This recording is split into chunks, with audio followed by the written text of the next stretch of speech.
organizadas por el Estrasera. El tema que nos convoca hoy es la juventud de los años 90, relacionado con la educación pública y la resistencia contra el menemismo. Hoy convocamos a 3 protagonistas de aquel entonces que hoy van a estar haciendo de oradores. Guillermo de Maya, Marita Iravedra y Guillermo Galván son las personas que convocamos hoy para que nos expongan. Bueno, la dinámica que vamos a implementar es la que venimos teniendo en las últimas charlas, y es permitir que pongan nuestros oradores y después sí poder hacer un poco más dinámico con la posibilidad de abrir a preguntas de los participantes. Bueno, para arrancar vamos a arrancar con Guillermo Galván, expresidente de la JR Nacional y actual viceintendente de la ciudad de La Rioja. Guillermo, por ahí te cedo la palabra. Sí. Perfecto, ¿me escuchan bien ahí? ¿Me escuchan bien?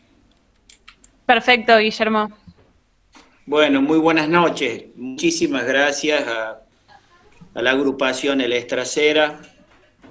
De paso rindo mi homenaje a Estrasera, este fiscal histórico que la verdad nos enorgullece en el sistema judicial.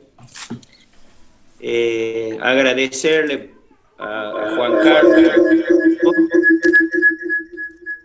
veo también que dice Vladimir, y también ustedes me escuchan bien porque tengo eco.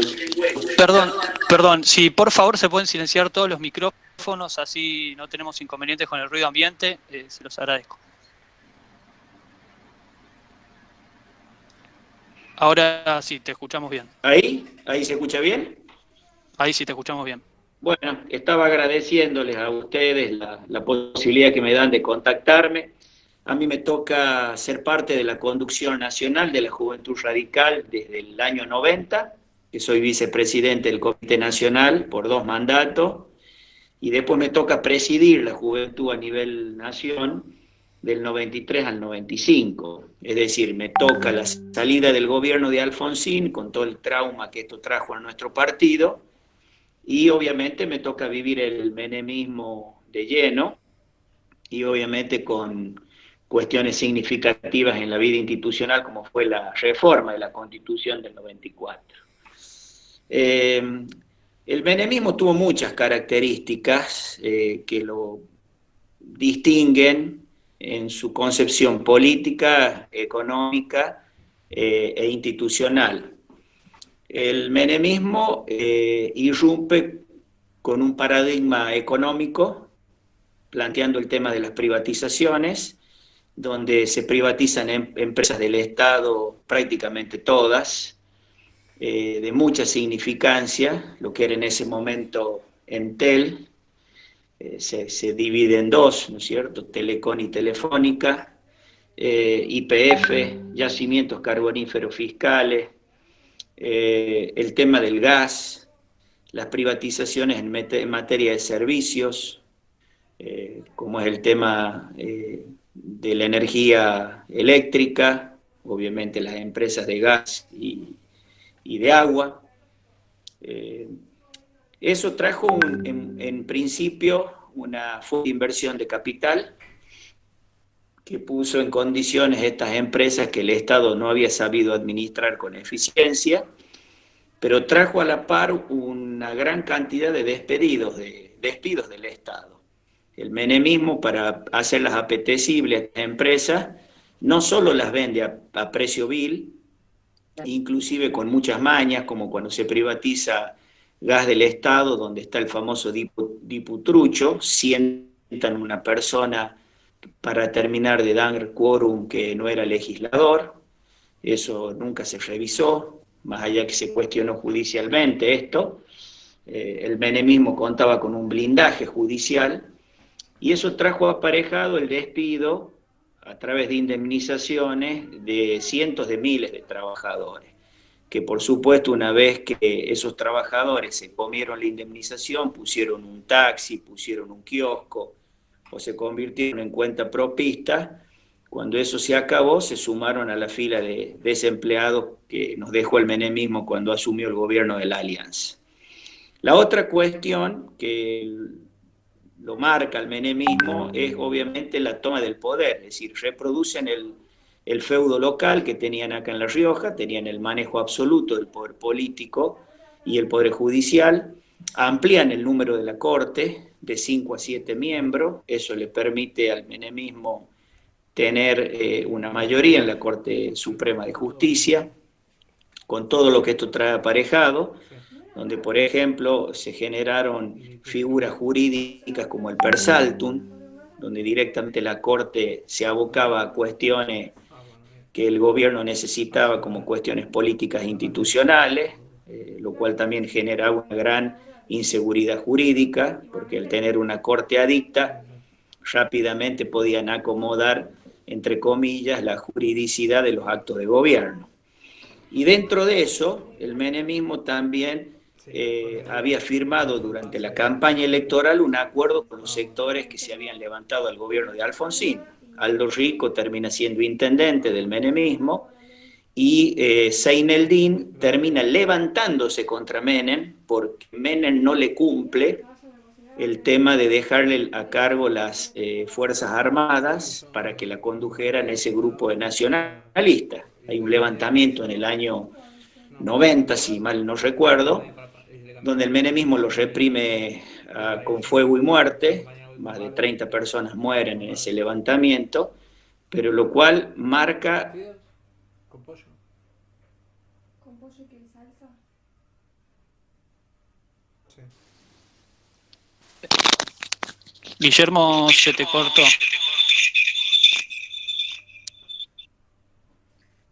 Ahí estoy. Sí, ahí estás de ¿o no? nuevo. Sí, perfecto. Bueno, y les decía lo cual significa la alianza con la cual llega el menemismo. El menemismo se nutre no solo de las cúpulas, ex cúpulas de la guerrilla en ese entonces, tanto de Montoneros como de los sectores militares que se habían levantado al gobierno de Alfonsín con la obediencia debida y el punto final. Esto desemboca en el indulto, que es una figura que lo cual nosotros la militamos y marchamos en contra. También quiero aclararles, chicos, a los más jóvenes, que desde el Comité Nacional de la Juventud también nos opusimos en el gobierno de Alfonsín a las leyes de obediencia debida y punto final. También tuvimos pronunciamientos institucionales, eso sí un poco más acotados, porque estábamos en el gobierno, era una situación bastante difícil para las decisiones que ha tomado Alfonsín, y obviamente salimos a militar muy fuerte lo que fue el indulto del menemismo. También el menemismo trajo consigo la necesidad de la reelección, para lo cual lleva a forzar una reforma constitucional. Habían hecho alianzas con partidos provinciales como BUSI, como el Movimiento Popular Neuquino, como Acción Chaqueña, que gobernaba Chaco en ese momento, con Ulloa de Salta, que era un ex gobernador de la dictadura que después gana la elección en la provincia de Salta. Había conformado con esta liga de partidos provinciales una alianza donde era muy probable que reúna los números para la reforma de la Constitución. Eso plantea una encrucijada en nuestro partido. Alfonsín decide de una forma intempestiva, me acuerdo, nos levantamos un día y estaba en todas las noticias nacionales que estaban ya por hacer un acuerdo con Menem. Esto nos lleva a nosotros como Juventud Radical a oponernos al Pacto de Olivos. Nosotros lo veíamos como, y la sociedad también lo vio en ese momento, como que nosotros relegábamos nuestra posición de oposición y nos sumábamos a la propuesta del gobierno. La gente no nos distinguió como distinto al menemismo. Esto nos llevó obviamente a enfrentamientos muy fuertes dentro del Comité Nacional, tanto en la Convención de La Pampa, donde se le da mandato al partido para que haga el acuerdo del Pacto de Olivos, como todos los plenarios posteriores que esto sufrieron.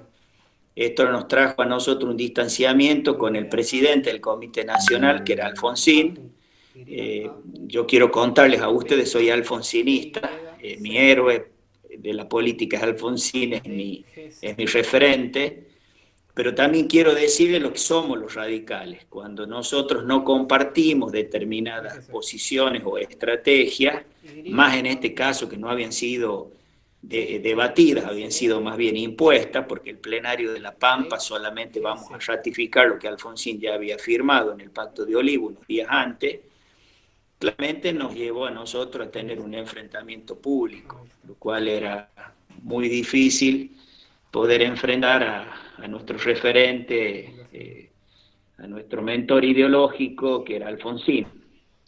Y la otra cuestión que deja el menemismo, también muy, muy preocupante, es el tema de la corrupción. La corrupción termina con el tema de las privatizaciones. Obviamente hay un enriquecimiento de muchos funcionarios que participan del proceso de la privatización.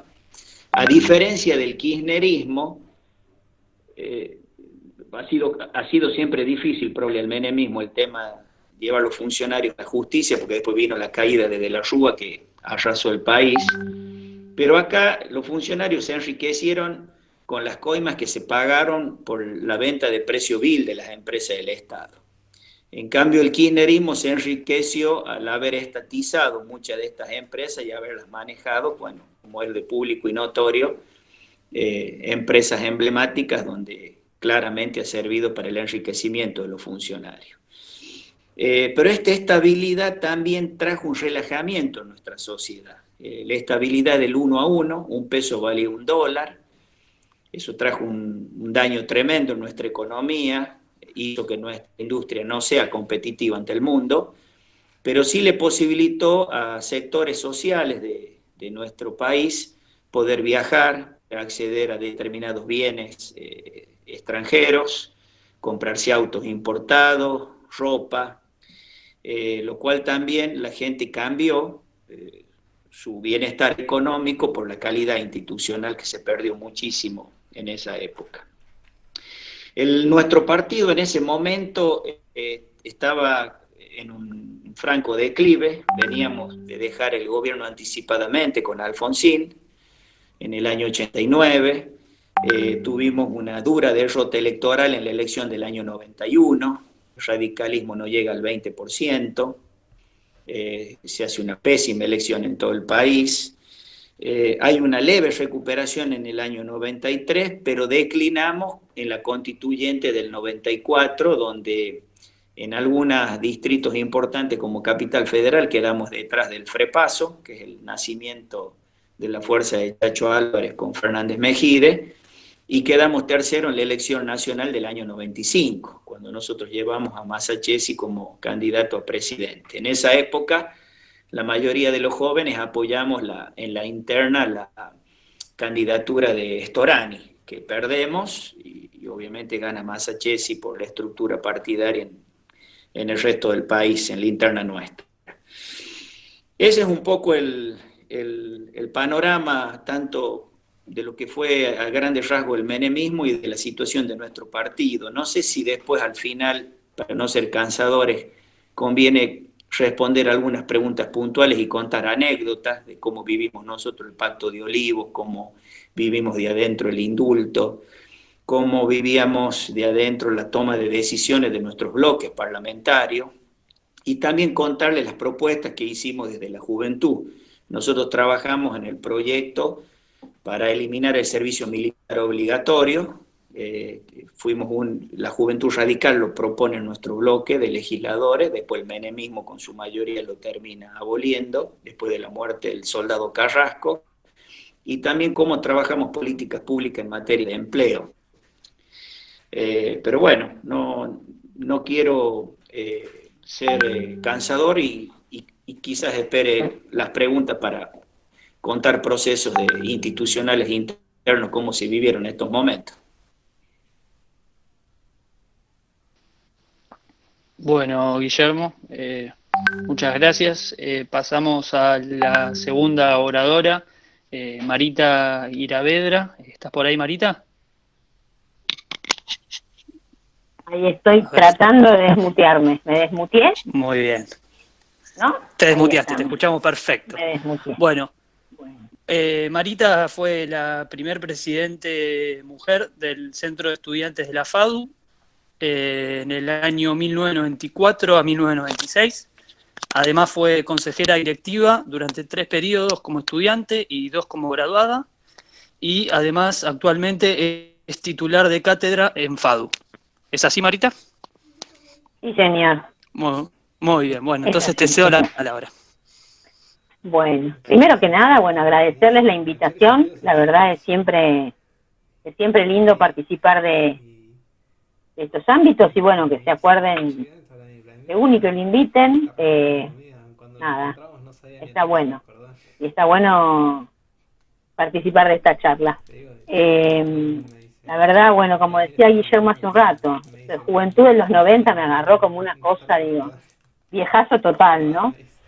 Lo mío va a ser bastante menos formal que lo de Guillermo que habló antes, digo, porque veo mucha gente que también militó por esos años en las universidades, en la universidad, en distintos lugares, y que me parece que también por ahí va a tener muchas cosas para aportarle a la charla, así que no quiero por ahí, no me voy a extender demasiado. Yo, a diferencia de como contaba recién Guillermo, mi militancia tuvo mucho que ver, digo, más que nada en la universidad, ¿sí?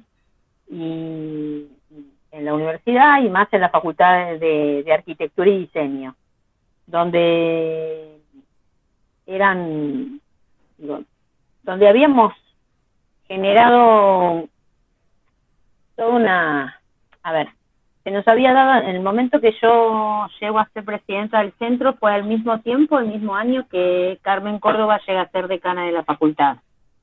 Que fue la única decana mujer que tuvo la facultad, con lo cual también era la primera vez que había una mujer ocupando ese lugar. Carmen Córdoba venía de ser la secretaria académica de la facultad y bueno, se daba esa situación, ¿no? Digo, dentro de la facultad.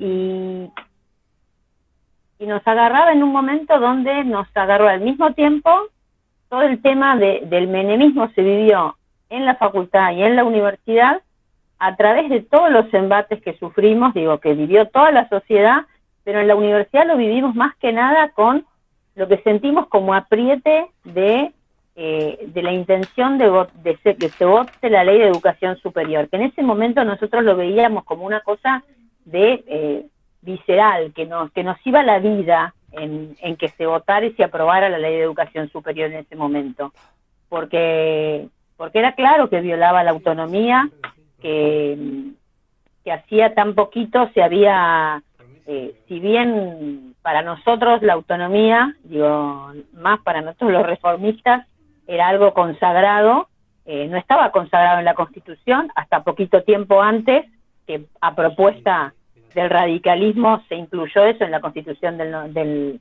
94, y ya en la propuesta que hacía Menem se estaba violando claramente la autonomía, y que bueno, marcó a los 90 en una cosa de mucho salir a la calle, mucha lucha de los estudiantes, de generar mucho movimiento, que permitió de alguna manera generar algunos cambios en esa ley, que si bien para nosotros siguió siendo un desastre, que bueno, hoy sigue en vigencia la misma ley con algunas modificaciones y que por ahí no lo vemos como una cosa tan terrible, porque hay un montón de cosas que se ajustaron y que no fueron, pero la verdad que se le abría la puerta a un montón de situaciones,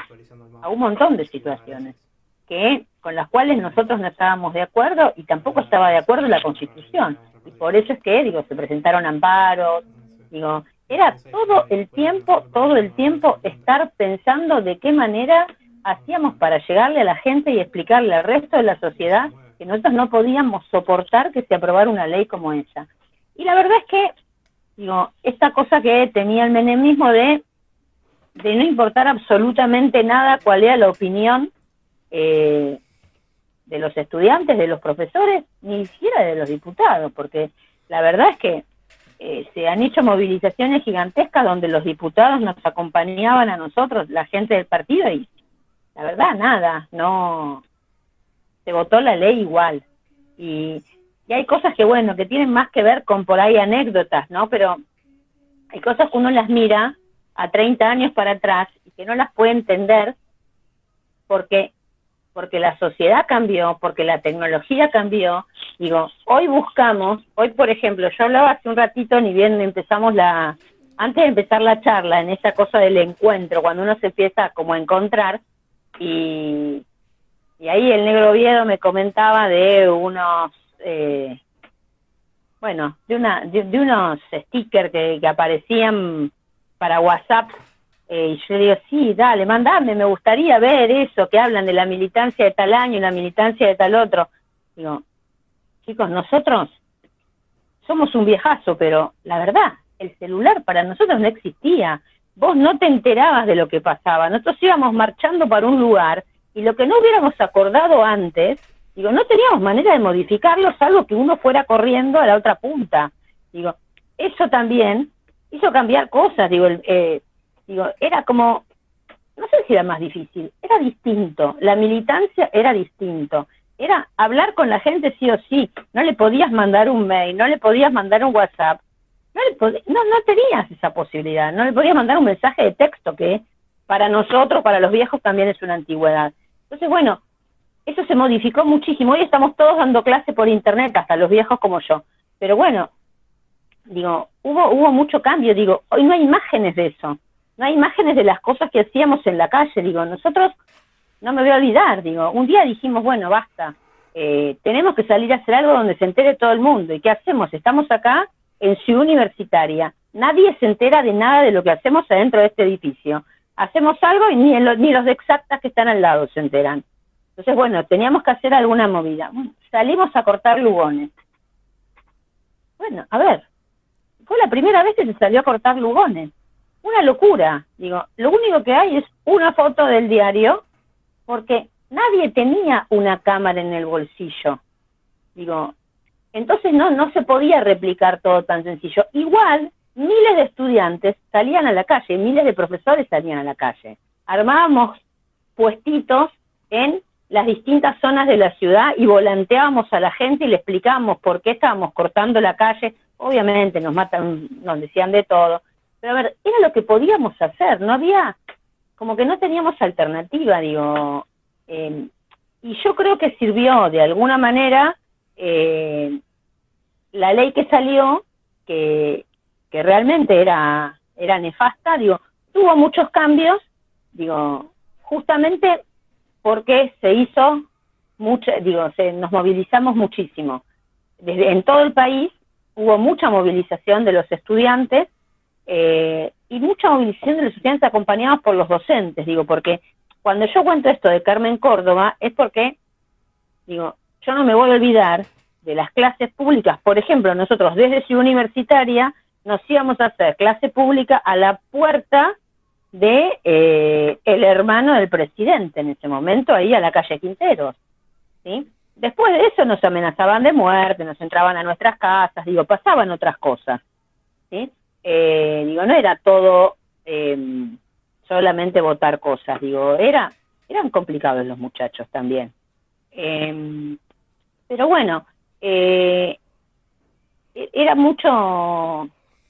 generar de manera creativa desde la facultad, por lo pronto se trataba de involucrar a los estudiantes en generar de forma creativa cosas que hicieran que aumentara la militancia, si bien no en pos de una agrupación política, sino en pos de esto no lo queremos para nosotros. Y la verdad que, digo, se involucró muchísimo la gente y la gente empezó a militar un montón en defensa de la educación pública y de los intereses que tenían. Y bueno, nada, colgamos los Chau Menem en el medio de la Lugones, hicimos unos carteles gigantes de Chau Menem que estuvieron hasta el final de los días de Menem colgados en el patio de la facultad. Los de la calle no, porque obviamente que era automático, era colgarlos y que nos vinieran a correr la policía, pero bueno, seguíamos haciendo otros y seguíamos colgando. Después ese Chau Menem se distribuyó por todo el país, todos unos muy lindos que hacíamos nosotros. Pero bueno, no sé, eran esas cosas, era todo el tiempo estar pensando que si esa ley salía para nosotros era algo terrible. Y yo creo que la movilización hizo que todas las cosas más terribles, bueno, se pudieran modificar bastante. Pero bueno, no sé, igual creo que hay mucho para que cuente también el otro Guillermo, que también vivió esos momentos. Entonces, si no... Bueno, después, Marita. por ahí hay preguntas o cosas. Sí, bueno, muchísimas gracias, Marita. La intención es que los tres oradores puedan hablar de manera introductoria de su perspectiva de cómo vivieron aquella época y después poder, de alguna manera, abrir para que la gente que está participe también y que se vuelva un ida y vuelta. Así que habilitamos el chat para que vayan haciendo preguntas y para que también los oradores puedan ir leyendo las preguntas antes de presentar a nuestro último orador, que es Guillermo de Maya. Guillermo, ¿estás por ahí? Sí, claro, por supuesto.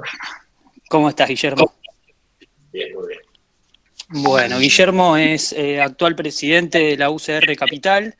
Además fue militante de la Franja Morada durante los años 90 y es expresidente de la FUBA. Así que bueno, Guillermo, te cedo la palabra. Bueno, yo antes que todo debo decirles que tomé algunas notas, a mí me gusta improvisar, ¿no? Pero tomé algunas notas para que podamos compartir entre todos nosotros, que ante todo debo agradecer la confraternidad, debo agradecerles que un comité como Nuestra Cena tenga la voluntad política y por sobre todas las cosas, de que entre los radicales podamos hablar de cosas que a nosotros nos vayan, no solamente quedarnos en la nostalgia. Yo no soy un militante de la nostalgia, ¿eh? Yo creo que las cosas hay que pensarlas para adelante, con memoria y con verdad, eso es importante. Ahí el otro Guille, que está allá en La Rioja, que no tuve el gusto de conocerlo, nos hizo una agenda muy importante de lo que pasó en los 90.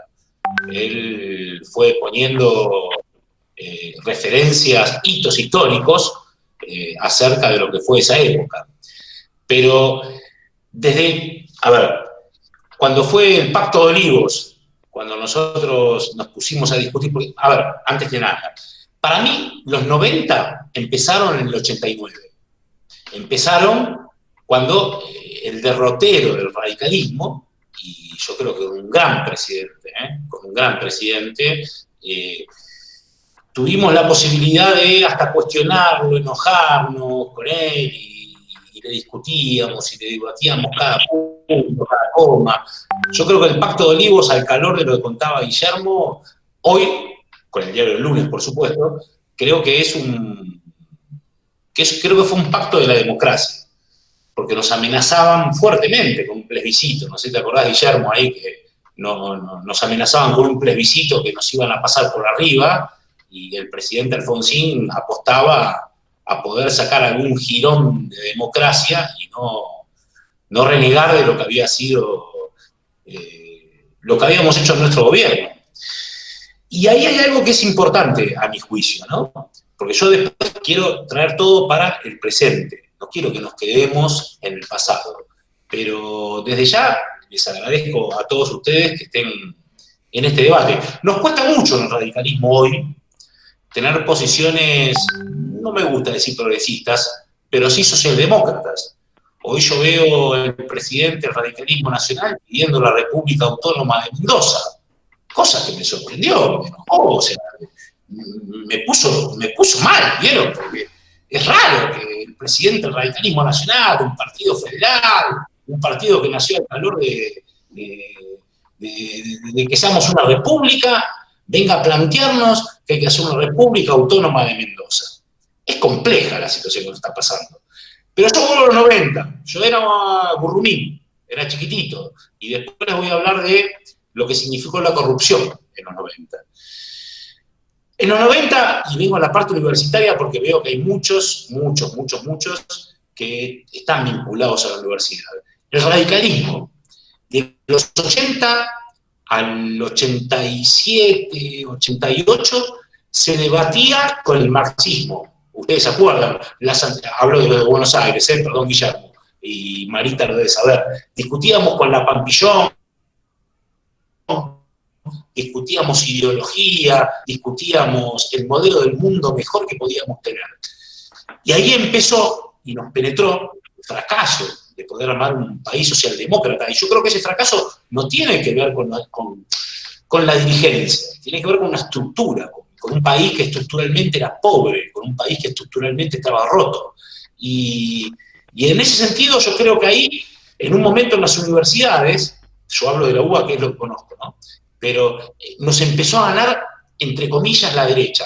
Digo entre comillas porque no me gusta caracterizarlo de esa manera.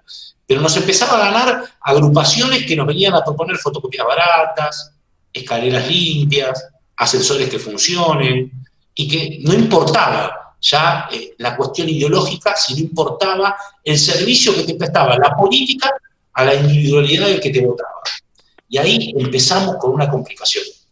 Perdimos facultades importantísimas para nosotros, muy caras. En ese momento las lideraba Álvaro Alzogaray. O sea, yo quiero que recuerden esto, que recuerden, que lo sepan, para ver cómo el radicalismo iba tratando de transformarse en sí mismo para nunca abandonar esa vocación política de representar las mayorías.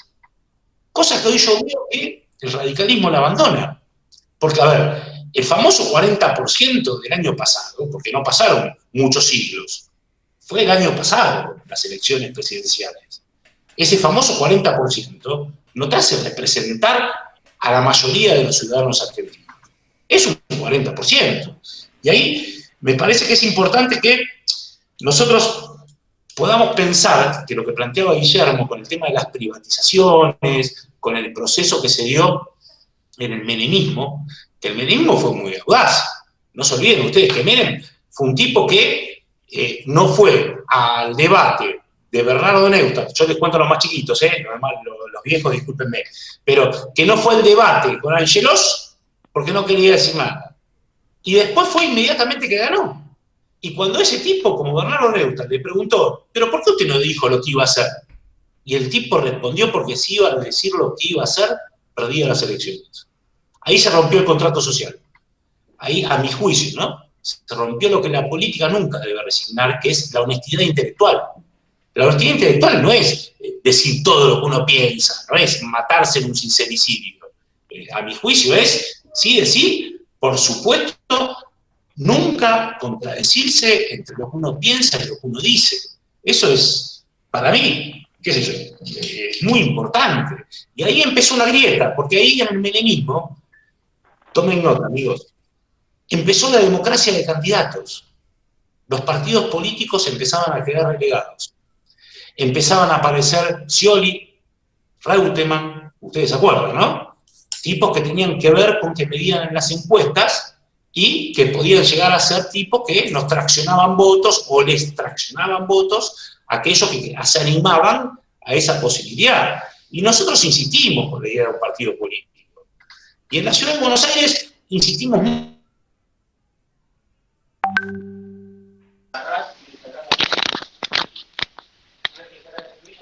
Guille, me parece que se te cortó, ¿eh? A ver. ¿Me escuchás, Guillermo? Tanto. Sí, yo te escucho, ¿vos? Se cortó. Ahí te volvimos a escuchar. Bueno, es culpa de los monopolios que manejan Internet. No, yo no sé dónde se cortó, pero lo que quería significar es que en la época del menemismo comenzó la época de la democracia de los candidatos. Comenzó la época de los Reutemann, de los Sciolis, que yo no tengo nada en contra de que sean candidatos y que sean representantes del pueblo. Pero había un tema. Los partidos políticos empezaban a quedarse a un costado. La famosa plataforma política, en donde nosotros, cuando Guillermo y Marita discutíamos cada coma de esa plataforma, nos empezábamos a cuestionar y le cuestionábamos al propio Alfonsín cuando no la cumplía.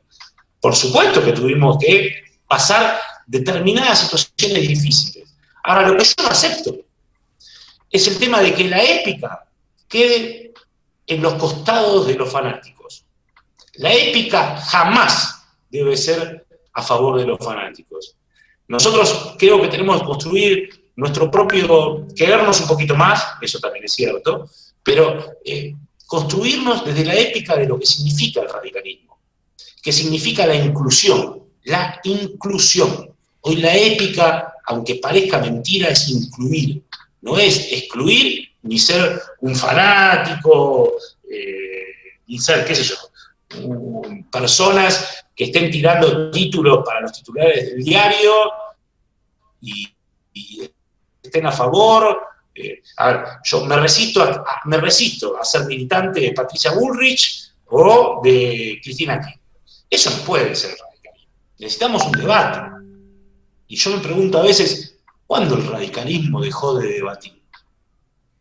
¿Cuándo el radicalismo empezó a que los dueños, y esto espero no lo graben, sean patrones de estancia? Si en 1890 nos rebelamos en contra de los patrones de estancia, contra esos que nos agarraban el voto y decían a quién tenían que votar.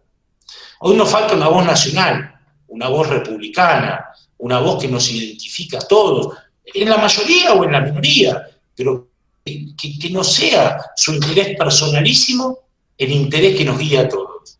Eso, qué sé yo, a mi juicio es muy importante. Y Marita decía algo importante, que yo me acuerdo, era recontra chiquitito, pero ¿ustedes saben quiénes fueron los primeros piqueteros?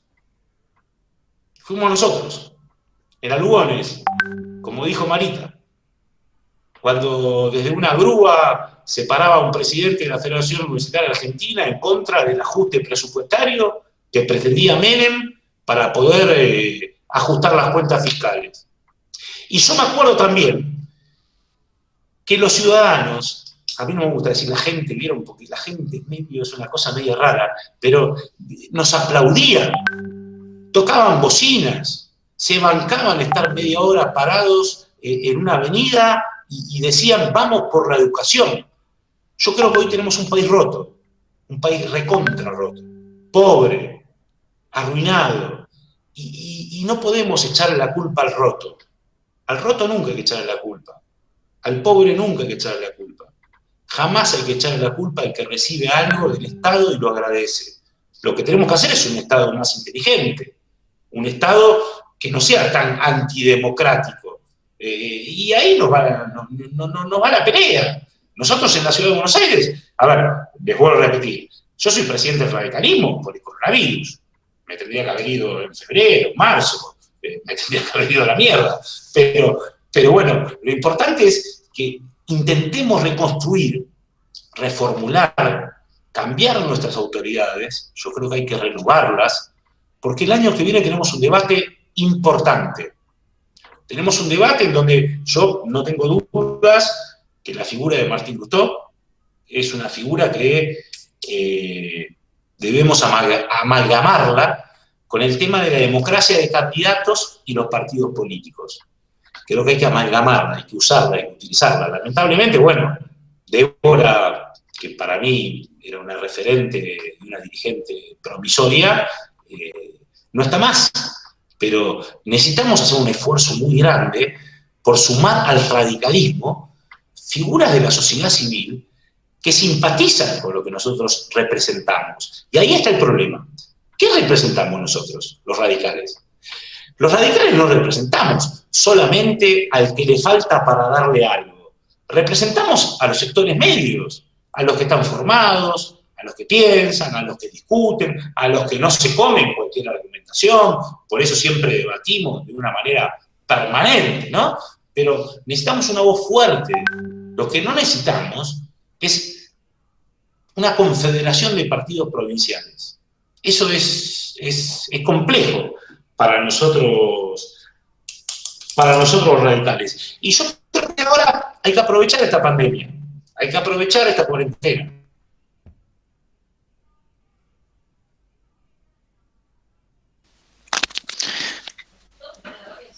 Guillermo, me parece que te perdimos de nuevo.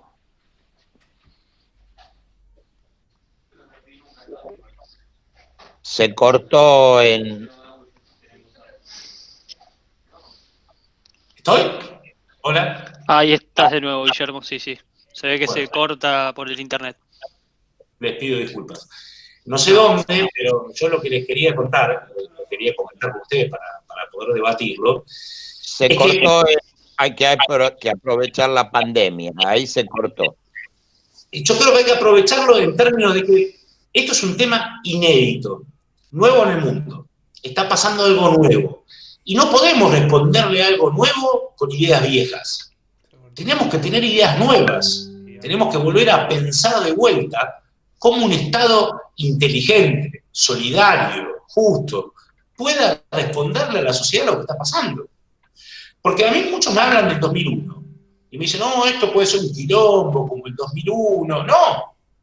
El 2001 fue un problema en donde, a mi juicio, ¿no? Por supuesto, la gente se enojó con la política. Y decían ustedes que no saben gestionar y váyanse los políticos, que no vuelvan más, que se vayan todos. Hoy el problema es más grave. Hoy el problema es los que cobran un sueldo y los que no cobran un sueldo. La maestra de un colegio privado que no puede cobrar más un sueldo porque los padres de familia no pueden pagar un colegio privado, se va a enojar con la maestra del colegio público que pide paritarias. Y el empleado de un comercio se va a enojar con el empleado público que sigue cobrando un sueldo. La grieta, a mí cuando me hablan de la grieta me cago de risa, porque tenemos 200 años de historia, de diferencias, de distancias, de agrietamiento entre los argentinos. Y hay un rol importante que tenemos que tener los radicales. Y creo que el rol importante es que en el marco del Estado de Derecho defendamos nuestras convicciones. Siempre en el marco del Estado de Derecho. Eso fue lo que nos distinguió.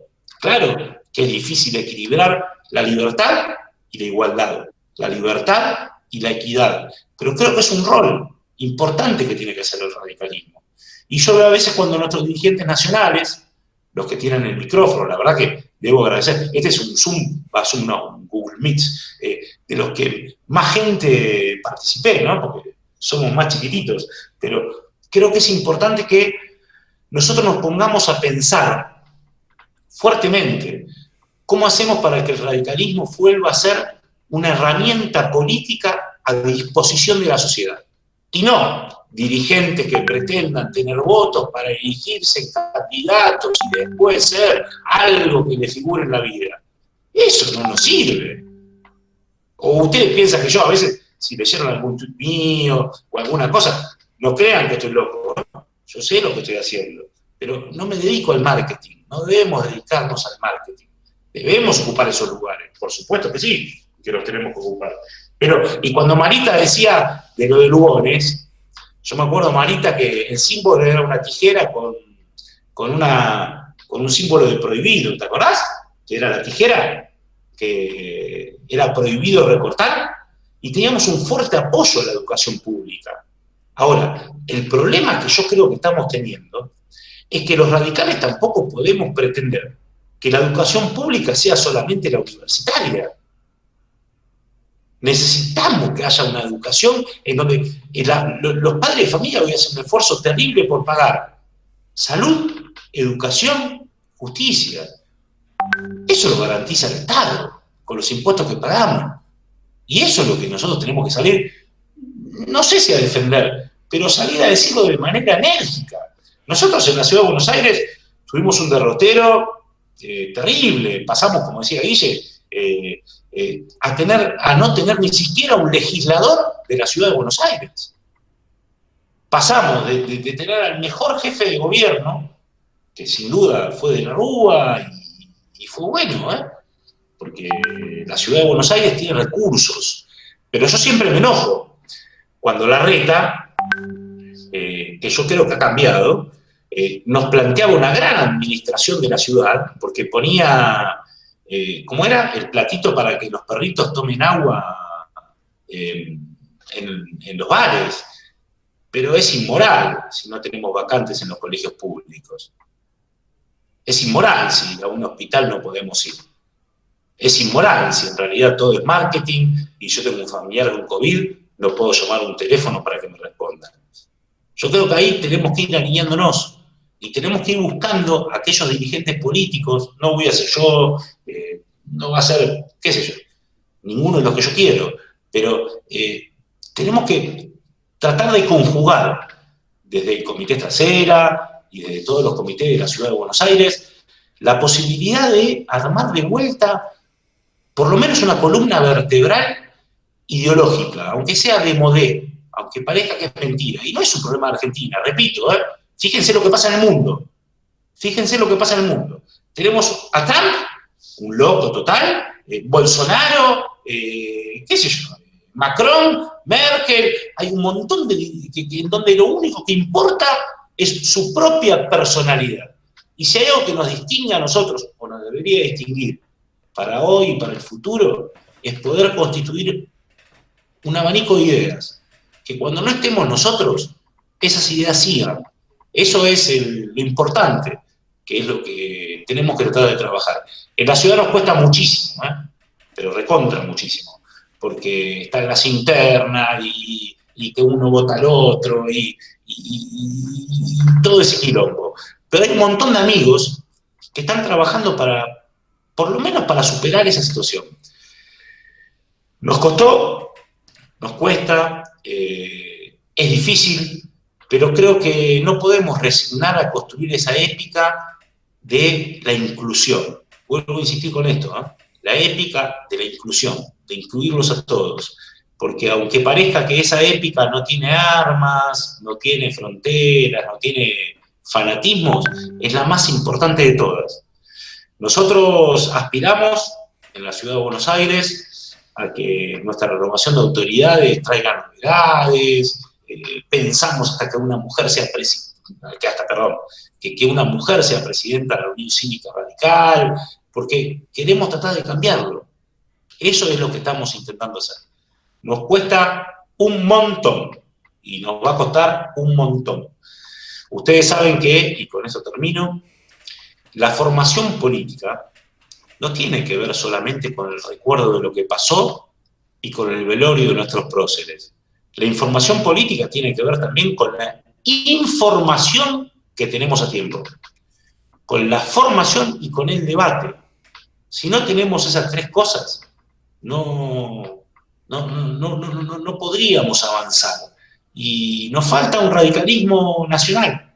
Nos falta, Miren que yo me peleo, no me quiere nadie, pero porque cuesta mucho que nos enteremos por los diarios que el presidente del radicalismo nacional nos diga que hay que hacer la República Autónoma de Mendoza.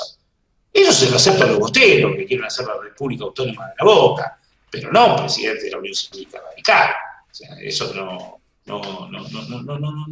me parece justo para todos nosotros. Y en la Ciudad de Buenos Aires, yo creo que, bueno, Martín, ustedes saben, por lo menos les cuento de qué lado estoy yo pensando la cosa.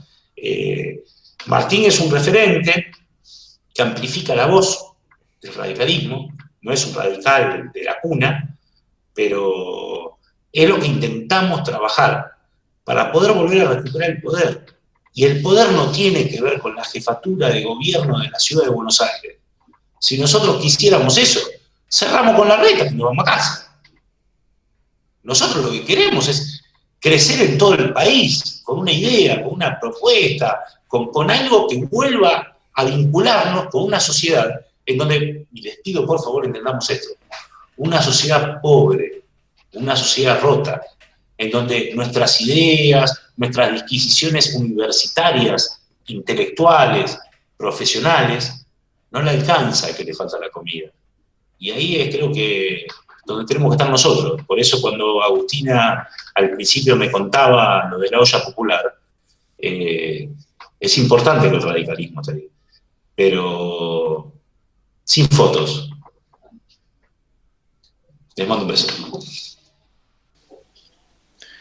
Bueno, gracias Guillermo. Ahora abrimos esta última parte de la charla, abriendo a preguntas de la gente. Bueno, arrancamos con Agustina Moner Sanz, que tiene una pregunta para hacerles. Gusi, si querés liberarte el micrófono. Dale, genial. Aclaro que si alguien quiere preguntar, mande por el chat, así les habilitan. Arranco yo y la pregunta en realidad es para Marita. Es un tema que hablamos ayer, pero me parece que está bueno también que quede acá. ¿Cómo sentiste ser de las primeras mujeres presidente de Centro, siendo además la primera en FADU? ¿Sentiste más responsabilidad? ¿Sentiste que tuviste que estar a la altura de otra gente o te fue fácil y natural? La verdad yo no me di cuenta de esto. Digo, hay cosas que, a ver, yo soy grande, ¿me entendés?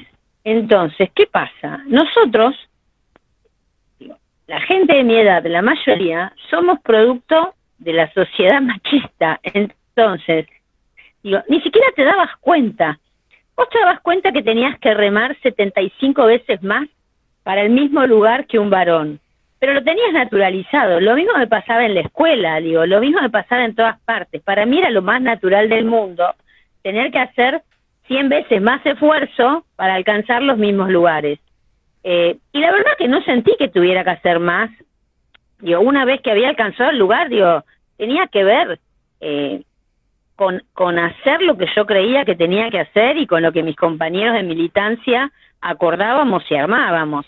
Sí viví y creí que muchas veces por ahí, no sé, era raro que una mujer ocupara esos lugares. Me ha pasado, suponete, no sé, de estar volanteando en la facultad y que alguien, bueno, ¿pero quién es el candidato? Y no decir, no, suponete, volantear una boleta y que te digan, ¿pero a quién se le ocurre una mujer de candidata? Que te arrugaran la boleta y te la tiraran. Estoy hablando de la prehistoria, el año 94, digo, bueno, eso pasaba, ¿sí? Era de lo más natural que eso pasara. Nadie había ocupado, ninguna mujer había ocupado el lugar, y no era habitual. Digo, no éramos, no me acuerdo mucho ahora, pero no, en ese momento de lo que tenía que ver con FUBA, es decir, con Buenos Aires, digo, primero que nos juntábamos mucho con los presidentes del centro por todo el tema de la ley de educación superior, digo, es más, nos juntábamos, digo, andaban, bueno, nada, por todo ese tema, ¿no? Y no éramos muchas las mujeres presidentes del centro.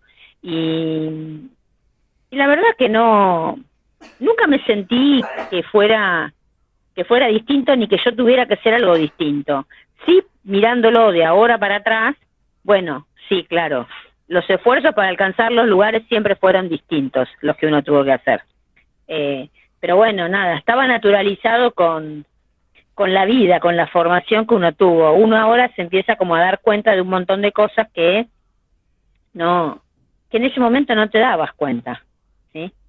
Yo venía también de una escuela industrial, con lo cual ya también, digo, todo también era distinto, donde había muy poquitas mujeres, donde las cosas eran también como de esa manera. Entonces, pero bueno, no, nunca me pareció que desde ese rol tuviera fuera. Yo no lo sentí como algo que yo me imponía como más, que me daba más trabajo, sino que no, igual, la verdad que es igual, sí, costó más llegar, pero eso lo analizás después.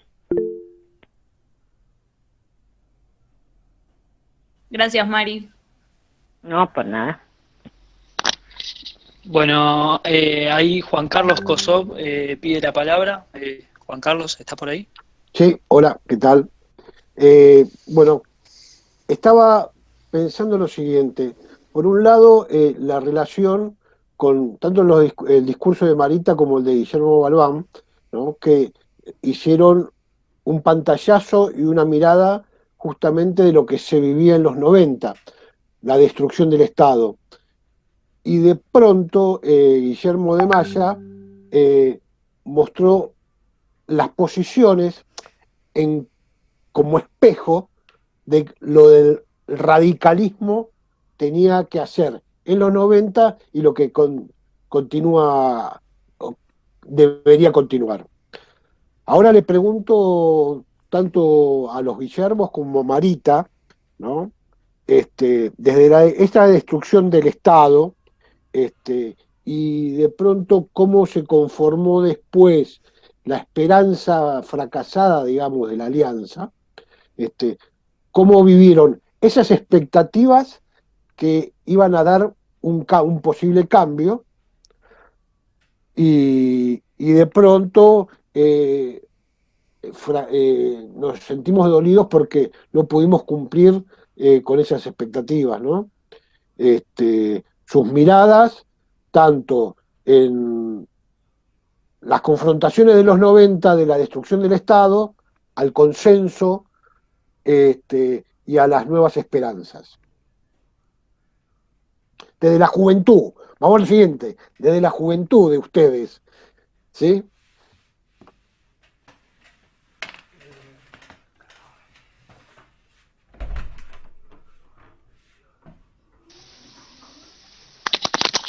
Bueno, alguno de los tres oradores, si quiere tomar la palabra. Si querés, a ver, yo, no sé, ya está, Guille, dale vos. No. Te escucho, Marita. No, a ver, nosotros, yo, la verdad, digo, nosotros lo que vivimos fue lo mismo que nos pasó a todos. Realmente para nosotros fue la cosa del Chau Menem, fue una cosa de una esperanza y una motivación fantástica. Y después nada, fue como terrible, como nos pasó a todos. Y en el marco de la universidad, digo, yo quiero aclarar que yo, nunca dejé de militar, siempre me quedé militando dentro de la universidad. Y realmente pagamos carísimo, todo el tema de la alianza en la universidad. Es más, de hecho, en la Facultad de Arquitectura se pudo recuperar el centro de estudiantes después de 18 años. No es menor que estos chicos hayan podido, varios de los que están hoy en la charla, el último año pudieron recuperar el centro de estudiantes después de 18 años. Entonces bueno, las consecuencias son esas. Mientras tanto, muchos seguimos militando, seguimos tratando de generar cambios, de hacer cosas, porque siempre uno va a seguir adelante con los ideales, con las cosas que cree para la universidad, para la sociedad y para todo, y haciendo docencia, porque me parece que yo, por ejemplo, en este momento que hago docencia, mi rol como docente no es solamente enseñar matemática y física, me parece que mi rol también tiene que ser el ser universitario y el ser parte de la sociedad a los estudiantes, que me parece que eso es fundamental en la formación. Y desde una universidad me parece que es lo mínimo. Pero realmente fue algo carísimo me parece a mí, para los radicales, todo ese tema. Por lo menos así lo viví yo. Sí, yo, más allá del sentido de frustración de todos nosotros, creo que los sectores progresistas del radicalismo habían perdido la batalla allá por el 95, cuando Masachesi y después de la Rúa son los candidatos presidenciales. La sociedad buscaba un candidato moderado, alguien que le dijera que no íbamos a salir del 1-1. Yo me acuerdo patente un almuerzo con Mirta Legrand de Alfonsín, donde Alfonsín esbozó que había que empezar a salir gradualmente del 1-1, se armó un quilombo, lo acusaron al pobre Alfonsín de estar boicoteando la campaña. Me tocó ser miembro del Comité Nacional ya de mayores, con Alfonsín presidente del partido, que fue la etapa de la alianza. Yo era secretario de Asuntos Internacionales, donde debatíamos muy fuerte, porque no coincidíamos con la línea de gobierno que estaba llevando de la Rúa. Nosotros veníamos a cambiar cosas, veníamos a poner en orden un Estado que había estado vaciado, veníamos a recuperar derechos, veníamos a ponerle límites a las privatizaciones. No se olviden que con las privatizaciones se fueron del país 50.000 millones de dólares en ganancias. Veníamos a cambiar esa concepción del ciudadano que había pasado a ser cliente para volver a ser usuario, es decir, volver a recuperar derechos, lo que habíamos hecho con el gobierno de Alfonsín, donde recuperábamos derechos, y nosotros fuimos, hablo en plural, más allá de no haber compartido la política estructural del gobierno de la Rúa, fuimos una mentira para la sociedad. Y esa mentira se pagó, porque no se tomaron decisiones desde el inicio para orientar un nuevo rumbo, que era un rumbo económico que tenía obviamente una consecuencia social distinta. Está bien, asumimos un gobierno que solamente tuvo mayoría electoral, no teníamos mayoría parlamentaria, teníamos los gremios en contra, teníamos actores económicos también que no nos dejaban salir del 1 a 1, eso lo entiendo, estamos hablando ya con el diario del lunes, pero no tomamos medidas enérgicas ni de cambios estructurales que podríamos haber hecho. Y también pagamos el costo de no haber estado preparados para gobernar. Ese es otro gran déficit que hoy tenemos como radicalismo. Si hoy nosotros no tuviésemos la oportunidad de gobernar este país, no sé si tenemos cuadros capacitados para administrar este Estado argentino. No lo tuvimos tampoco en aquella oportunidad. Y ese fracaso, que fue un fracaso en lo económico, nos arrastró a una profunda crisis en lo político. A tal punto que, como bien lo dijo mi tocayo, el presidente del Comité Capital, hoy no tenemos figuras nacionales, solamente tenemos buenas administraciones locales en algunas provincias, en algunos municipios, pero no tenemos un referente nacional. El radicalismo ha quedado huérfano, miren de qué época estamos hablando, de la caída del gobierno de la Rúa 2001 hasta la fecha, y eso tiene una consecuencia política muy grande en nuestro partido, porque tampoco nosotros definimos ante la sociedad lo que queremos ser. No hacemos atractiva la unión cívica radical para los argentinos. Y ahí nos está faltando la inteligencia de poder comunicar qué modelo de país es el que nosotros queremos. ¿Cómo nos anteponemos a este kirchnerismo reciclado que está queriendo representar Fernández? ¿Cómo salimos de la pandemia? ¿Qué le estamos diciendo a los sectores de la industria, del comercio, el tipo que se quedó sin laburo, esa maestra que decías vos, que se quedó sin laburo en el colegio privado, pero tampoco el que hacía changa? ¿Qué garantizamos nosotros? Con un peronismo que va a utilizar la emisión de moneda para afianzar su modelo populista. Ellos van a consolidar su electorado. Ese electorado que necesita los 10.000 pesos del IFE, que necesita una serie de medidas que ellos van a tratar de atenuar el tema del hambre, controlar el tema de los sindicatos, que no haya quilombo. Nosotros, ¿cómo reaccionamos frente a eso? ¿Cómo trabajamos con las libertades públicas que nos han cercenado? Porque si bien es cierto, todos hemos hecho una delegación tácita de derechos, eso no significa que esto se perpetúe para que el gobierno imponga condiciones donde claramente cercenan nuestras libertades. Y creo que ahora estamos entrando en la turbulencia. Antes estábamos viendo la tormenta de afuera, ahora ya estamos entrando en la tormenta. Esto trae consecuencias sociales. El problema es saber hasta qué punto a nosotros nos arrastran todas estas consecuencias sociales, porque no va a ser inocuo para el radicalismo. Nosotros también vamos a pagar el costo de que se vuelva a cuestionar la política, porque cuando hay crisis económica, la gente, en un sentido de protección, echa la culpa a los que gobiernan. Y nos guste o no nos guste, somos parte del sistema, no estamos fuera de ese sistema. Ahora viene una campaña sistemática de querer asimilar lo que fue el gobierno de Macri a lo que fue el gobierno del kirchnerismo. Ahora viene una serie de persecuciones judiciales con este infame juez que se salvó del juicio político, que es un delincuente, el Canico Bacorral, que ahora va a empezar a meter preso y va a empezar a justificar y a perseguir a muchos funcionarios del macrismo para echar un manto de sospecha sobre eso. Bueno, pero ¿qué dice el radicalismo sobre el tema de la ética? ¿Qué dice el radicalismo de la decencia en la función pública? Pues vamos a tener que enfrentar esto.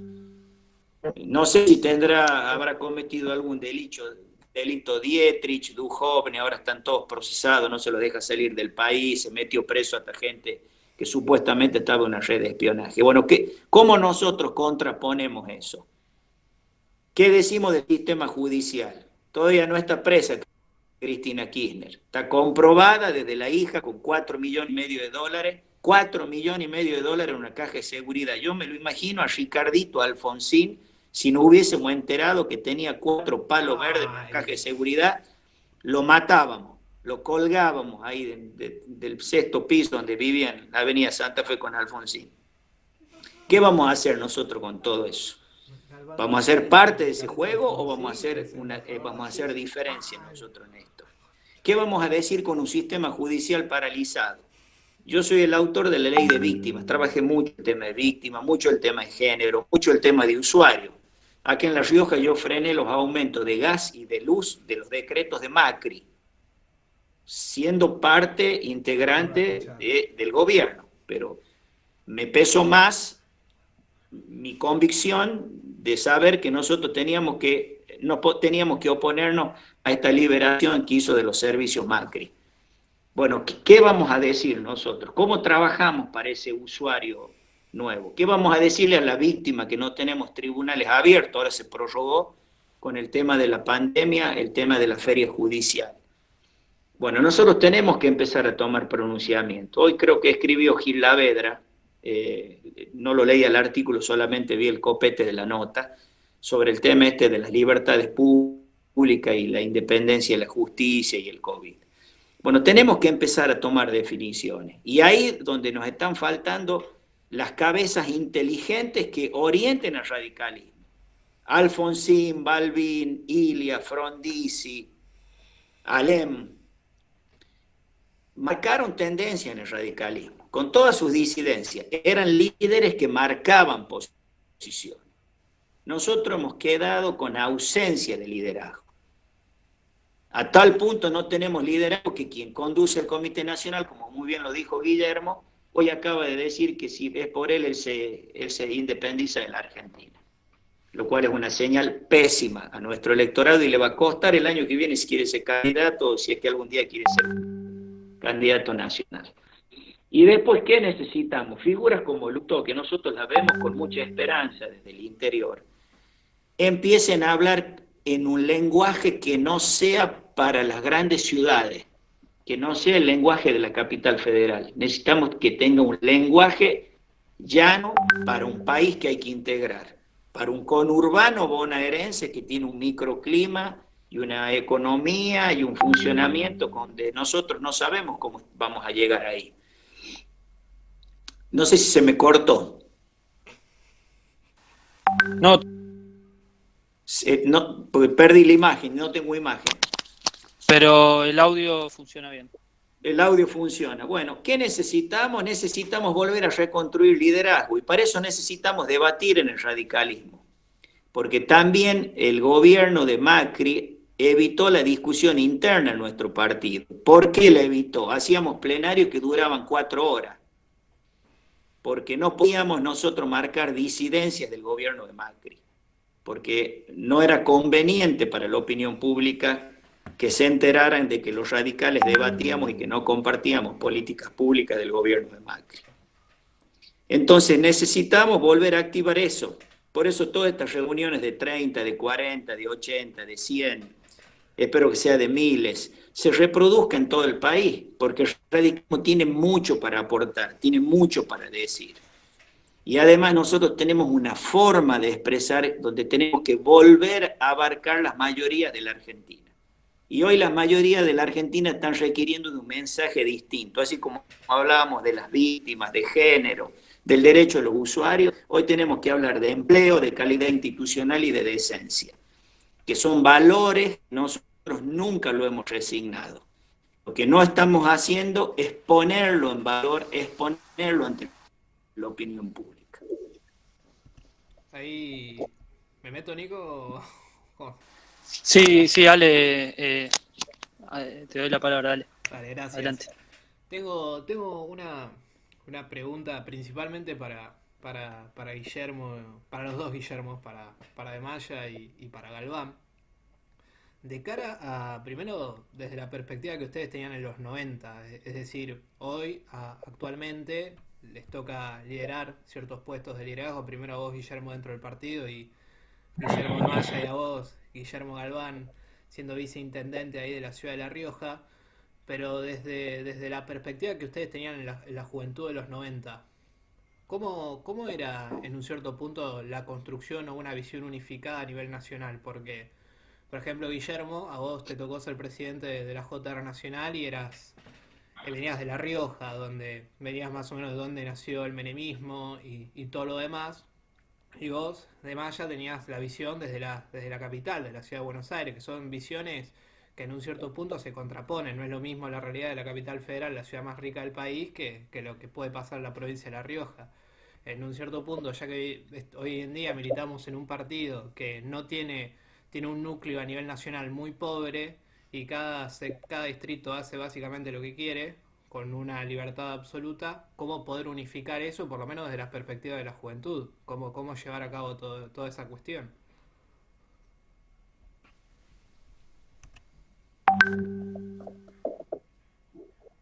No sé si me toca, pero ¿me puedo meter? Sí, Guillermo. Ya, ahí me fui anotando un montón de cosas, ¿no? Primero, no sabía que Marita venía de un colegio industrial. O sea, yo fui a un colegio industrial, el Otto Krause, y a las mujeres las cuidábamos mucho, pero eran raras avis en un colegio industrial. Acerca de los 90, yo no quiero esquivar el bulto, acerca de una situación compleja que me tocó vivir a mí, en términos protagónicos, que fueron los grandes debates de la falta de ética en relación a la política por parte del radicalismo. En el gobierno de Alfonsín, Mazzorín fue condenado por comprar pollos y ponerlos en un frigorífico que no nos enfrió lo suficiente. Y a nosotros nos tocó una época muy dura, en donde me tocó, ¿qué voy a hacer? Llevar adelante una situación de denuncia acerca de nuestra querida agrupación, nuestra querida agrupación para los que militan en la Universidad de Buenos Aires, ¿no? Acerca de lo que fueron los roles laborales, un debate muy importante. Pero quiero contarles, si estamos en la intimidad, que no tenía que ver con los militantes de la franja morada universitaria, no, de ninguna manera. Tenía que ver con las mezquindades quizá de nuestro partido, pero ahí lo que me importa significar es que con ese hito, con los roles laborales que le costó mucho a la franja morada en la Universidad de Buenos Aires, significó que la juventud, de pasar a ser la que estaba impoluta en términos éticos, pasaba a tener incorporado en sus propias filas el germen de la falta de ética. Algún día, si quieren, hacemos un Zoom y se los cuento, pero no fueron errores de militantes universitarios, fueron errores de dirigentes partidarios que privilegiaron algún negocio personal y no utilizaron a los que estábamos militando en la universidad.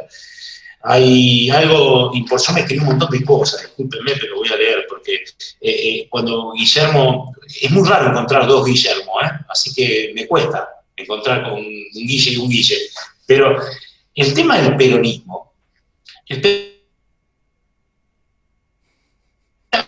se financió vendiendo todos los bienes que tenía la República. O sea, se financiaba para su próxima campaña electoral o para el 1 a 1, vendiendo las empresas públicas.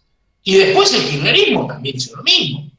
Porque cuando fue a buscar a la CFJP, cuando fue a buscar las cajas políticas para poder hacer dinero, para financiar, insisto, sus campañas políticas,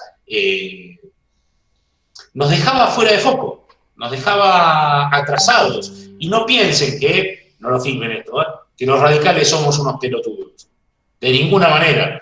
Yo creo que hay que volver a construir una épica del radicalismo. Creo que hay que construir una épica de un radicalismo que siempre luchó por la libertad. Porque si nos ponemos anteayer, se cumplieron 129 años de la fundación de nuestro partido. Y no creo que nosotros tengamos que ser dirigentes políticos que estén con la velita prendida a Lema, Irigoyen, Ilia, Levenson, Frondizi, que también se lo mencionó, Balbí, de la libertad, cómo conjugamos la libertad para poder tener equidad. Y ese es el desafío que tenemos nosotros los radicales. Discúlpenme, pero y no nos podemos quedar eternamente pensando en la economía. Ahí hablaron de la alianza, y no les voy a correr el culo a la jeringa, pero había un fuerte debate, porque De la Rúa, y miren que yo me enojé con De la Rúa, pero De la Rúa fue presidente porque, no sé si ustedes se acuerdan, ustedes no, Guille, Marita, Alejandra, Florencia y los más veteranos deben acordarse, surgió de un balcón. ¿Ustedes se acuerdan la tapa? Bueno, ustedes no se acuerdan, les cuento. Hubo una tapa de Clarín que sacaba una foto de un balcón en donde estaba Chacho Álvarez, Pilo Bordón, Alfonsín, De la Rúa, Freddy Storani, y no me acuerdo quién más, no quiero faltar a la verdad, en donde decían acordaron. Y lo que habían acordado era que el único tipo que podía romper la barrera de las encuestas para poder ganar la presidencia de la República era De la Rúa. Y ahí tuvimos un quilombo. Porque ahí lo que priorizamos fue otra cosa distinta a lo que nosotros pretendíamos como partido político. Y la primera medida de gobierno que tomó el gobierno de la Rúa fue recortar el 13% del sueldo a los empleados del Estado. Porque el falso debate, a mi juicio, me van a disculpar, no es cómo ajustamos a los que tienen alguna posibilidad o tienen vocación pública. El debate es cómo generamos más riqueza. Y es imposible ese debate saldarlo si no tenemos a todos los capitales privados y una burguesía nacional que esté dispuesta a traer la guita a la República Argentina. Si no, es una falacia. ¿O ustedes piensan que los ricos, que las corporaciones, que los Vicentín, los Pérez Compán, los Techín, los Macri, hicieron la plata poniendo un almacén? La hicieron teniendo un contratista del Estado. La hicieron teniendo que ver con el Estado y teniendo posibilidades de esos beneficios. Ahí es donde nosotros tenemos que estar parados, no para denunciar, pero tenemos que poner una voz firme, una voz fuerte. Y ahí alguien nombró a Ricardo, alguien, no me acuerdo quién, pero nombró a Ricardo Alfonsín. Yo estoy muy orgulloso de Ricardo. Tenemos que hacer para que Ricardo en el partido no se nos fume, no se nos vaya. Pero tenemos que deponer las actitudes personales. Yo creo que, en definitiva, el mensaje, ¿ustedes se acuerdan? Yo leí un libro de Félix Luna que se llamaba Irigoyen, en donde nunca entendí por qué Irigoyen lo tildaban del personalismo, ¿no? Y yo creo que tenemos que abandonar el tema de los personalismos.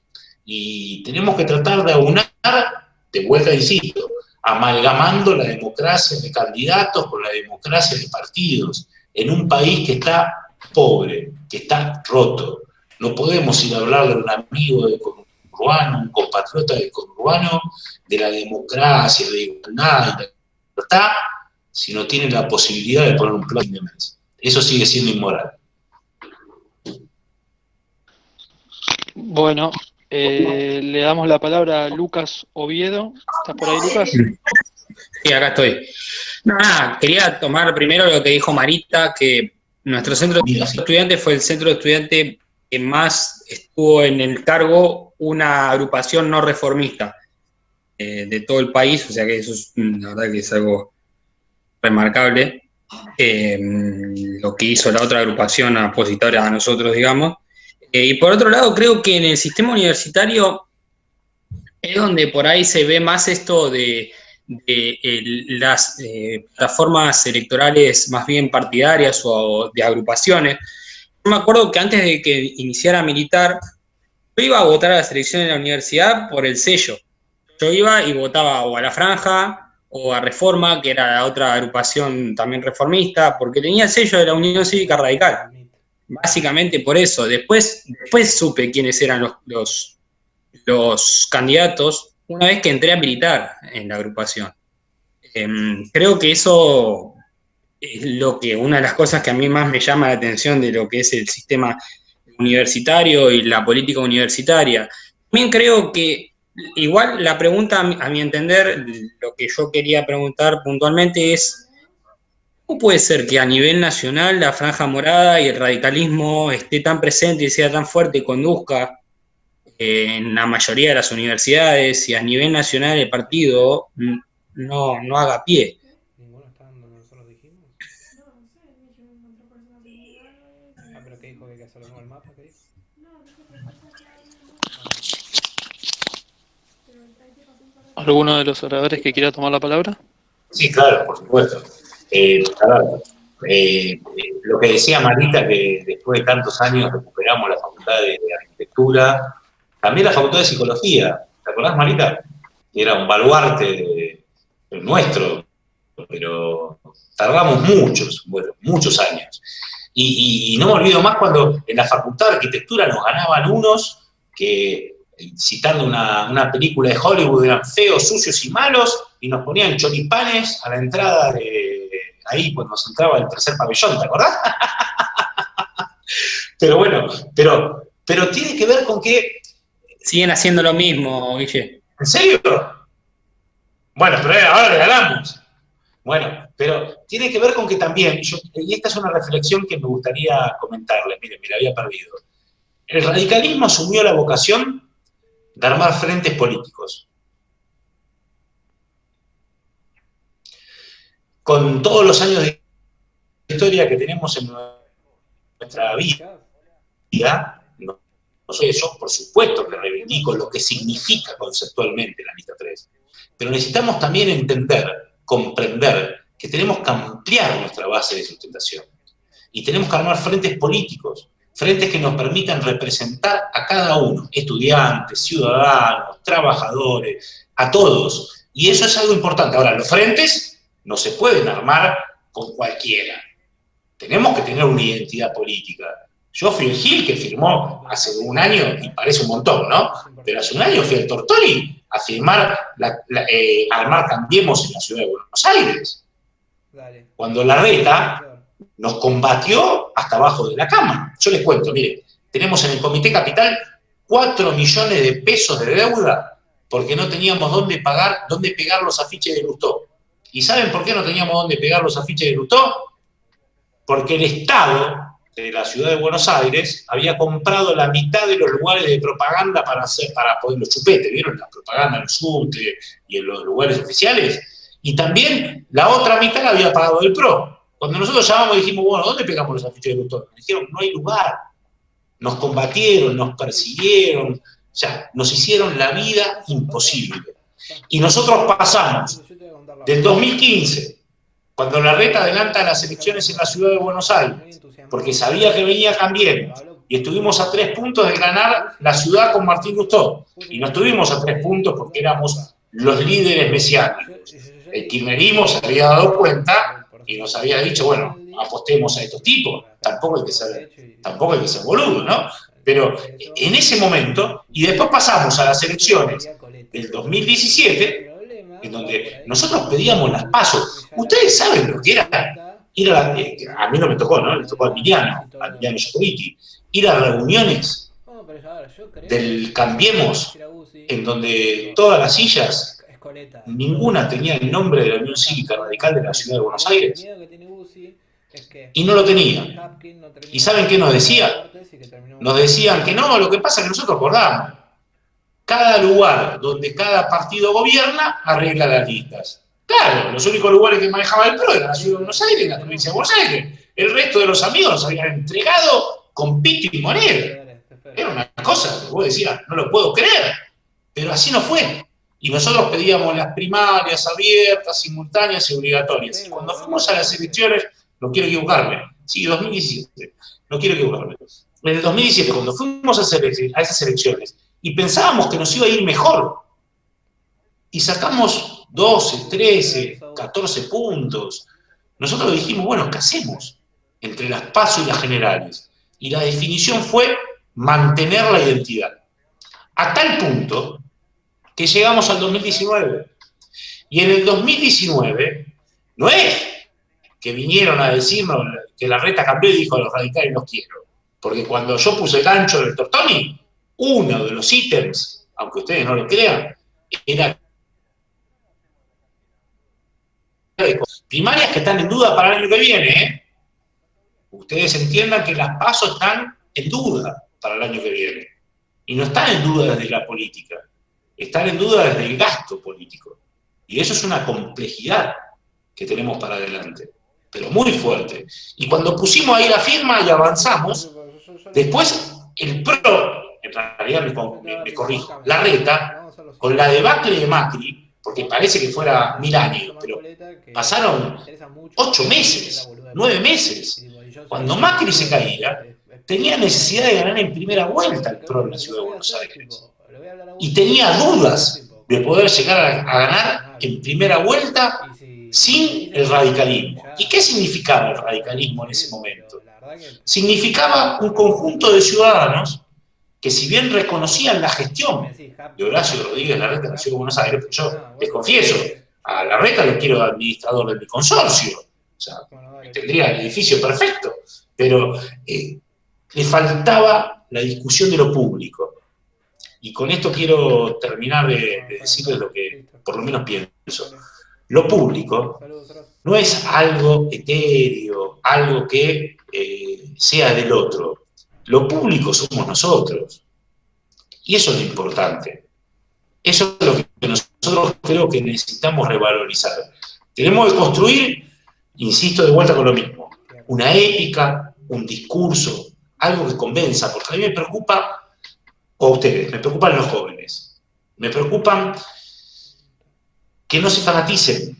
No podemos creer que la juventud sea o sos macrista o sos kirchnerista. No, hay algo en el medio, y en el medio tiene que ver el bien común. Algún día vuelvan a leer el preámbulo, y ahí se van a encontrar con la mayor de las éticas del radicalismo. Bueno, le cedemos la palabra a Alejandra García. Ale. Hola, ¿me escuchan? Sí, perfecto.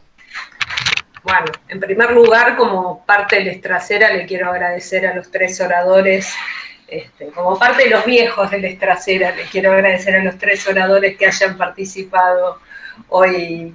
Sí, Cosoma hace seña de que la vieja soy yo y se hace el boludo, pero bueno. Y después, yo fui parte de esa generación del 90, lo que pasa es que los chicos de la Estracera armaron la charla con una interna de la franja, faltó la otra, que eran los de derecho, pero bueno, por ahí lo veo a Lucio y demás. Nosotros tuvimos nuestra...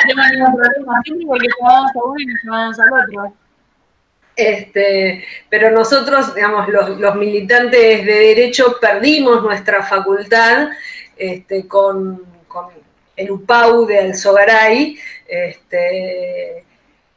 con un montón de gente con los que después integramos la alianza de gobierno a partir de Gualeguaychú. Me refiero a Juan Curuchetto, prominentes dirigentes del macrismo auténtico. Entonces, yo estoy de acuerdo con los frentes, pero también Guille dijo que los frentes no se pueden firmar con cualquiera. Y estamos viendo algunas cosas que ya sabíamos desde antes y que hoy vemos, algunas actitudes de Patricia Bullrich, presidente del PRO y demás, que a mí me preocupan mucho para pensar cómo seguimos en una alianza con ese frente.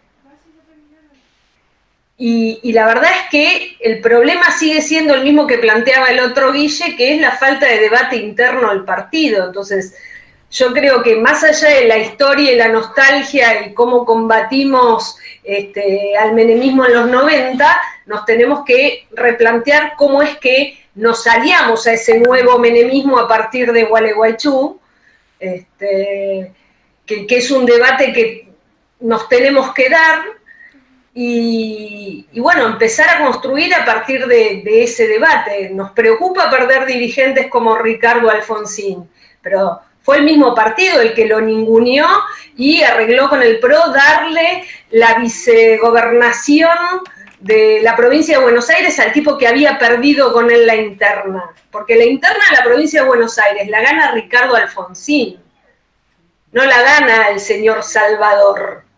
Entonces, insisto con que tenemos que es muy importante el aporte de ustedes en función de decirle a los chicos cómo es que el radicalismo perdió ese espacio de debate, cómo no funcionaron, y nos bancamos que no funcionan las instituciones del partido, que mientras éramos gobierno con Alfonsín, con Raúl Alfonsín, funcionaban, lo criticaban, lo puteaban, y el tipo se prestaba a ir a discutir con nosotros a la Facultad de Derecho cuando estábamos en contra del Pacto Olivos. Digamos, hay que recordar todo eso para entender cómo hacer que vuelvan a funcionar las instituciones democráticas del partido y dejar de hablar del radicalismo democrático cuando no nos damos esa democracia para dentro del partido. Creo que la capital es una isla en función de esto, porque se han mantenido las instituciones, se da el debate y demás, y hoy hay bastante consenso, no todo el que debiera, pero hay bastante consenso en lo que es el manejo del partido. Cuando hay algún problema, Guille, te agradezco, tenemos siempre un presidente que nos defiende. Pero, y bueno, lo último que quería decir es que el que no te acordabas, Guille, que estaba en el balcón era Terraño, porque el autor y el principal impulsor de la alianza de la Rúa fue Terraño. Bueno, y al margen de esto y de agradecerle, sí le quiero preguntar, porque el Capital lo conocemos, a Guillermo Galván, cómo está y cómo funciona en su jurisdicción el Partido Radical.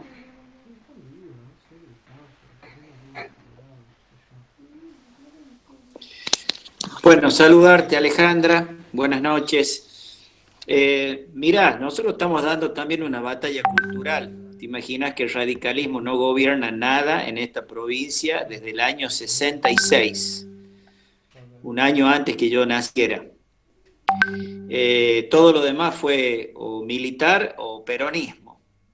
Nosotros heredamos una ciudad con 9.500 empleados públicos. Mañana hay una marcha de precarizados, nos dejaron en la ciudad 3.100 precarizados que cobran entre 3.000 y 5.000 pesos y son los chicos que recogen los residuos, que limpian los espacios verdes. Escuchen los números y los montos que cobran.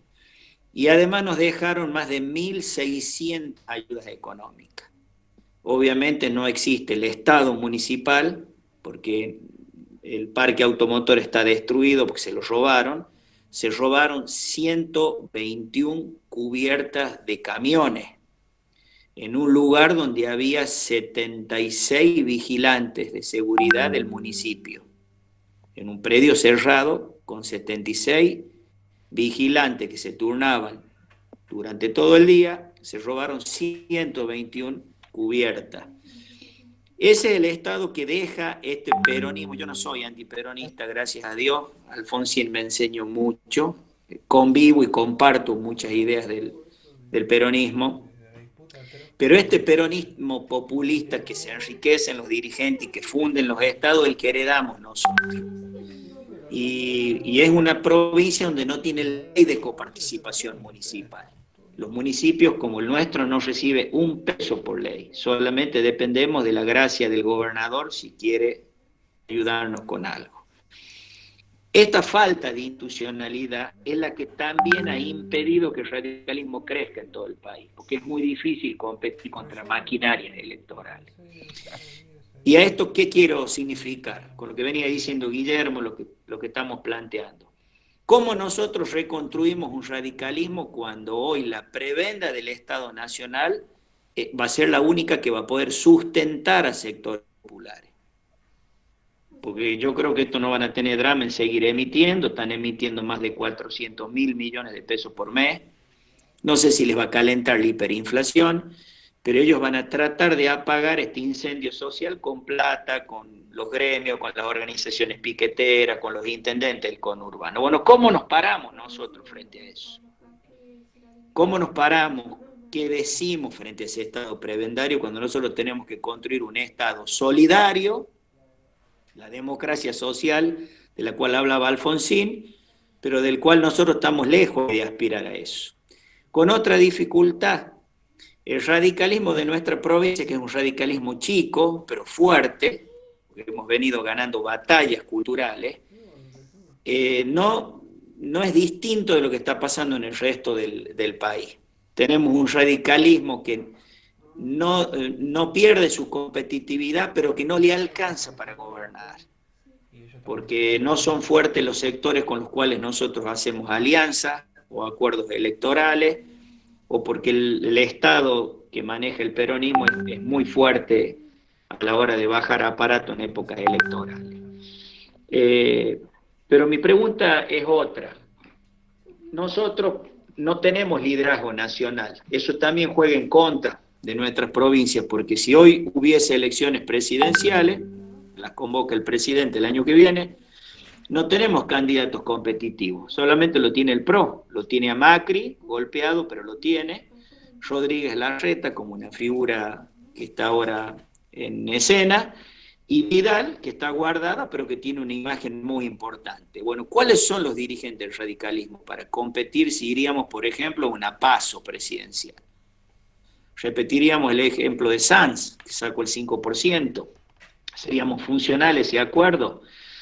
Eso también a nosotros nos va a limitar para futuras elecciones, porque si se consolida el PRO como la referencia nacional de este espacio común, que hasta el momento nadie ha planteado irse a otro lado, nosotros también no vamos a ser competitivos si el PRO decide imponer, como decía recién Guillermo, candidatos en todo el país. El radicalismo va a ir perdiendo también espacios públicos de protagonismo, a tal punto que en las legislativas el radicalismo tiene casi paridad en la Cámara de Diputados Nacionales con los diputados del PRO.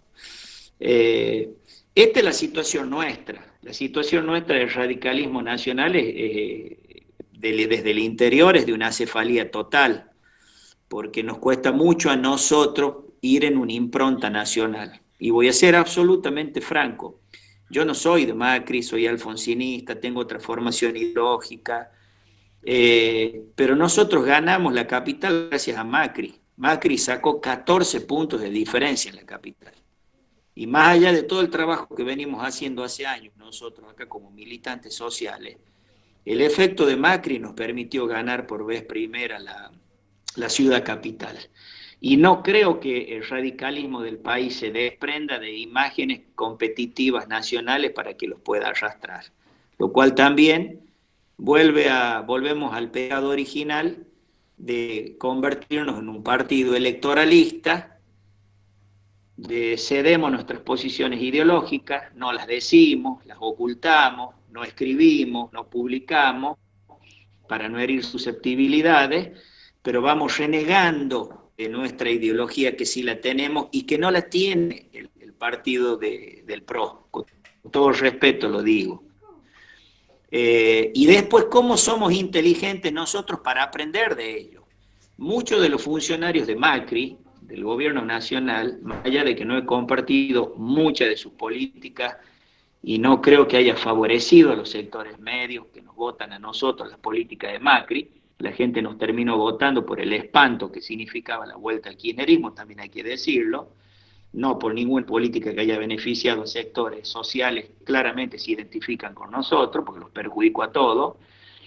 ¿Cómo hacemos nosotros para dar una batalla frente a eso?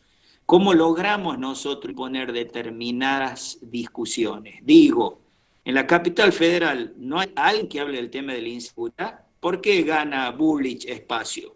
Porque la mina se planta, tiene huevo, es firme, le cuestiona la ética a los tipos estos que quieren gobernar, los pelea, aparece como segura, representa un sector del electorado que busca tranquilidad, seguridad, orden, previsibilidad. ¿Y nosotros?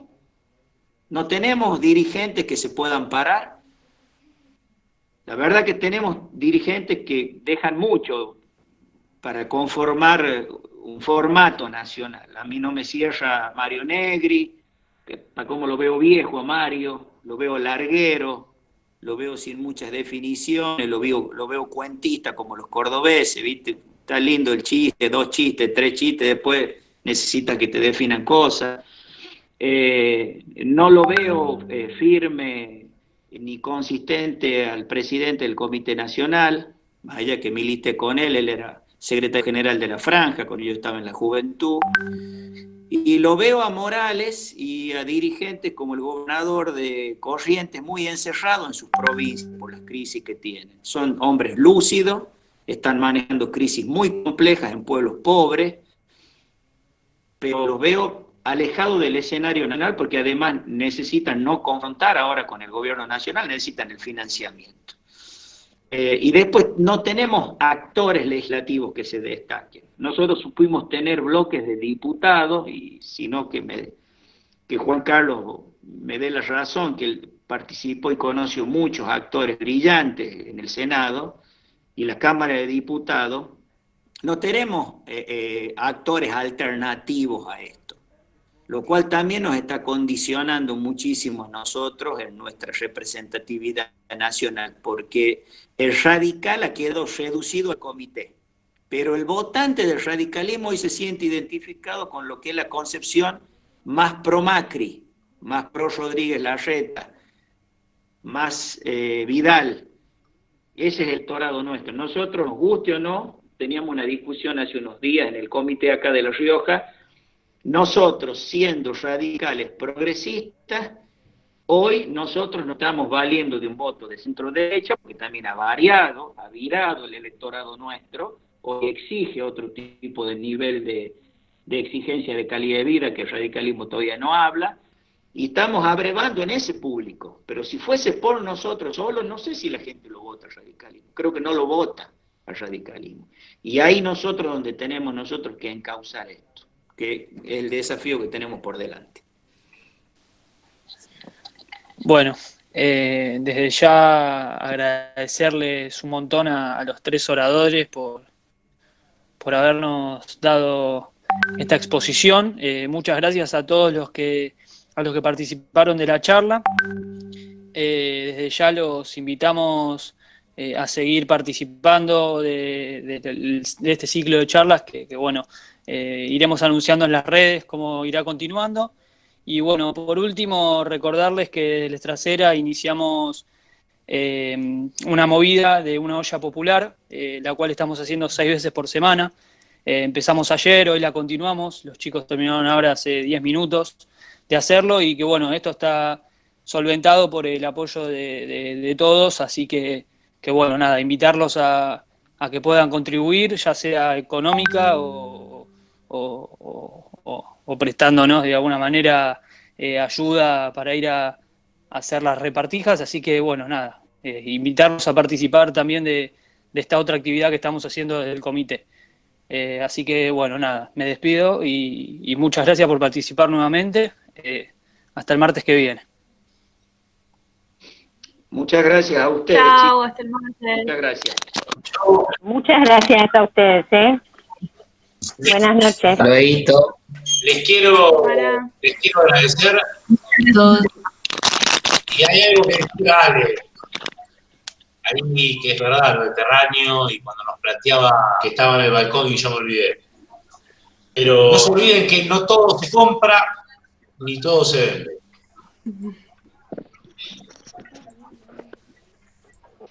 Está muy bien.